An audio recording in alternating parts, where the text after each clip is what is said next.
Hello' guys, কি খবৰ তোমালোকৰ? আশা কৰোঁ ভালেই। মই ৰিহান আজি লৈ আহিছোঁ তোমালোকৰ বাবে অসমীয়া গ্ৰামাৰৰ আৰু এটা ইম্পৰ্টেণ্ট পাৰ্ট, যাক প্ৰত্যয় বুলি কয়। এইটো তোমালোকৰ HSlC আৰু HS দুয়োটাৰ বাবে ইম্পৰ্টেণ্ট। এই ভিডিঅ'টোত মই তোমালোকক প্ৰত্যয়ৰ কিছুমান ইম্পৰ্টেণ্ট ডেফিনেশ্যন এণ্ড এক্সামত আহি যোৱা কিছুমান ইম্পৰ্টেণ্ট কুৱেশ্যনৰ বিষয়ে আলোচনা কৰিম। ইয়াৰ পিছত পাৰ্ট 2, পাৰ্ট 3, পাৰ্ট 4 আহিব। এই পাৰ্ট 4টা চালে তোমালোকৰ প্ৰত্যয়ৰ 99% কাম ক্লিয়াৰ হৈ যাব। এতিয়া বহুতে ক'বা 100% কিয় নহয়, কাৰণ 1%টো মানে কোনো গেৰাণ্টি দিব নোৱাৰে ন। 100% এই পৃথিৱীত একো পচিবল নহয়। তো ভিডিঅ'টো এই চিৰিজটো চালে তোমালোকৰ 99% ক্লিয়াৰ হৈ যাব। তোমালোকে আৰু বেলেগ একো চাব নালাগে।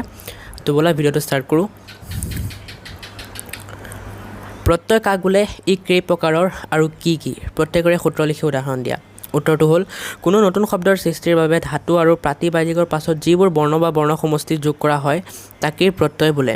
প্ৰত্যয় দুই প্ৰকাৰৰ, পূৰ্ব প্ৰত্যয় আৰু পৰ প্ৰত্যয়। ধাতুৰ আগত যোগ হৈ যিবোৰ প্ৰত্যয় বিভিন্ন অৰ্থ প্ৰকাশ কৰে সেইবোৰ প্ৰত্যয়ক পূৰ্ব প্ৰত্যয় বোলে।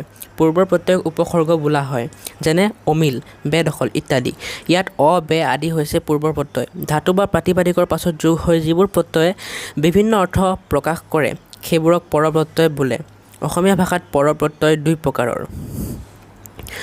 ক, কৃত প্ৰত্যয়, খ, তদ্ধিত প্ৰত্যয়। যেনে কৃত প্ৰত্যয় মানে কৃত প্ৰত্যয়ৰ উদাহৰণ হ'ল সু যোগ অন, সু অন। তদ্ধিত প্ৰত্যয়ৰ উদাহৰণ হ'ল খেত যোগ ই, খেতি। এতিয়া আহোঁ 2 নম্বৰ কুৱেশ্যনটোলৈ। কৃত প্ৰত্যয় আৰু তদ্ধিত প্ৰত্যয় কাক বোলে, উদাহৰণ দি বুজাই লিখা। উত্তৰ, কৃত প্ৰত্যয় যিবোৰ প্ৰত্যয় ধাতুৰ পিছত যোগ হৈ নতুন নতুন শব্দ গঠন কৰে সেইবোৰ প্ৰত্যয়কে কৃত প্ৰত্যয় বোলে। অসমীয়া ভাষাত প্ৰয়োগ হোৱা কৃত প্ৰত্যয় কেইটামানৰ উদাহৰণ তলত দাঙি ধৰা হ'ল।